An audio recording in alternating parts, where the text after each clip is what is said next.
আসসালামু আলাইকুম গাইজ, আশা করি সবাই ভালো আছো। আমরা আজকে আবার রয়্যালটি চ্যাপ্টারে আরেকটা ক্লাসে চলে আসছি, লেকচার 8। সো আজকের ক্লাসটা কীভাবে হয়েছে আমরা সেটা একটু দেখি।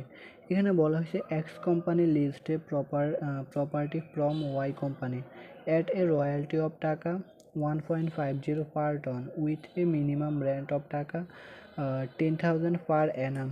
Each year's excess of minimum rent over royalties is recoverable out of royalties of next 5 years. In the event of strike and the minimum rental not being reached the lease, provided that the actual royalties earned for the year discharged all rental obligation for the year.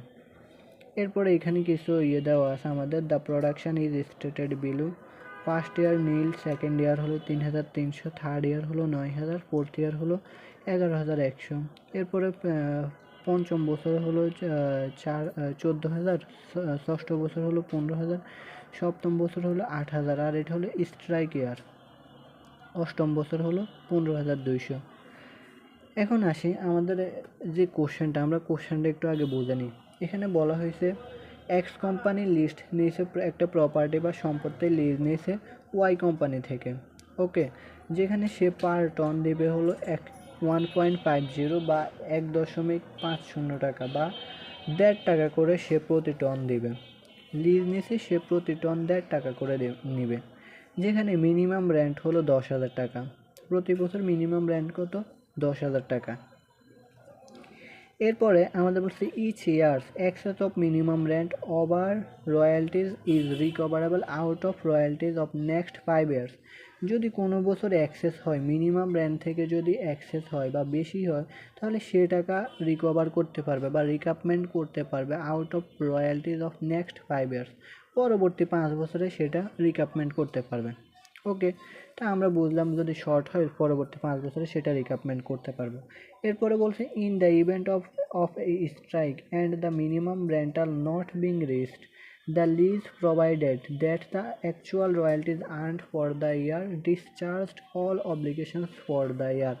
আচ্ছা, এখানে কি বুঝাইছে আমরা যদি বলি, এখানে বুঝাইছে যদি কোনো বছর মিনিমাম রেন্ট অ্যাকচুয়াল রয়্যালটিতে না পৌঁছাতে পারে। আমাদের স্ট্রাইকার দেওয়া আছে না, এই যে সপ্তম বছর 8,000 স্ট্রাইকার। এখানে বলছে এই যে মিনিমাম রেন্ট যদি আমাদের অ্যাকচুয়াল রয়্যালটিতে না পৌঁছাইতে পারে, তাহলে অ্যাকচুয়াল রয়্যালটি যা আছে সেটাই মিনিমাম রেন্ট হবে। আবার বলে এখানে বলছে যদি minimum rent not being reached, যদি মিনিমাম রেন্ট, এই যে নট বিং রিচড মানে কি না পৌঁছানো, যদি স্ট্রাইকের কারণে মানে কি কোনো ধর্মঘট বা হরতাল বা অ্যাক্সিডেন্টের কারণে মিনিমাম রেন্ট যদি তার কাঙ্ক্ষিত মূল্যে না পৌঁছাতে পারে বা অ্যাকচুয়াল রয়্যালটিতে না পৌঁছাতে পারে, তাহলে অ্যাকচুয়াল রয়্যালটি যেটা হবে মিনিমাম রেন্টও সেটা হবে। তাহলে আমরা অ্যাকচুয়াল রয়্যালটি বের করব। ওই অ্যাকচুয়াল রয়্যালটি হবে আমাদের মিনিমাম রেন্ট। তখন আর আমাদের এই যে সপ্তম বছর 10,000 টাকা মিনিমাম রেন্ট হবে না। কোনটা হবে? অ্যাকচুয়াল রয়্যালটি হবে minimum rent.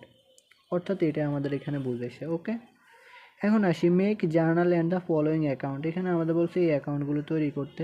Minimum rent account, এরপরে শর্ট ওয়ার্কিংস অ্যাকাউন্ট, এরপরে landlord account, royalties accounts in the books of X company limited. আমাদের মিনিমাম রেন্টের পরে শর্ট ওয়ার্কিংস এগুলো তৈরি করতে বলছে।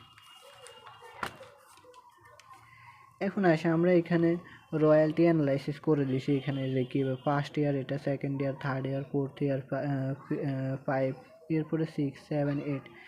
এই যে 7 ইয়ারে গিয়ে আমাদের মিনিমাম রেন্ট হচ্ছে 8,000 টাকা, কারণ আমাদের অ্যাকচুয়াল রয়্যালটি আমরা পাইছি 8,000 টাকা, আর এটাই হচ্ছে আমাদের মিনিমাম রেন্ট।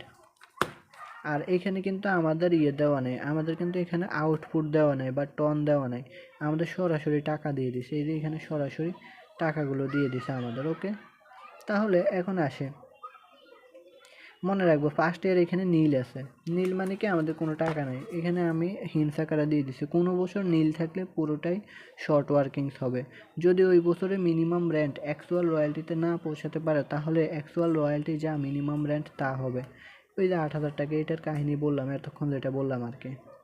আর কোনো বছর নীল থাকলে পুরোটাই শর্ট ওয়ার্কিংস হবে। যেমন এই বছর আমাদের নীল আছে, প্রথম বছর নীল কত, নীল মানে আমাদের এখানে অ্যাকচুয়াল রয়্যালটি নাই। সো মিনিমাম রেন্ট আমাদের আছে 10,000, আর এই 10,000 হবে আমাদের কি, পুরোটাই হবে আমাদের শর্ট ওয়ার্কিংস।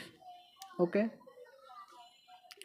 সো এই ম্যাথটা আমাদের এখানে তোমরা এগুলো ক্যালকুলেশন করে দেখবা, সব একই হবে। এখানে আমরা এই ম্যাথগুলো যেহেতু আগেও করছি, এরপরে আসি এখানে আমাদের এগুলো শর্ট হয়েছে, এরপরে এটা হচ্ছে অ্যাক্সেস, আর এখানে আমাদের শর্ট ওয়ার্কিংসের ব্যালেন্স আর কি। আর অ্যামাউন্ট পেয়েবলে এখানে আমাদের দুইটার মধ্যে যেটা বড় আমরা সেগুলো এখানে লিখব, দুইটার মধ্যে যেটা বড় আমরা সেগুলো এখানে লিখব।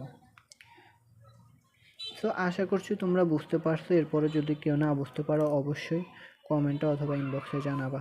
ধন্যবাদ।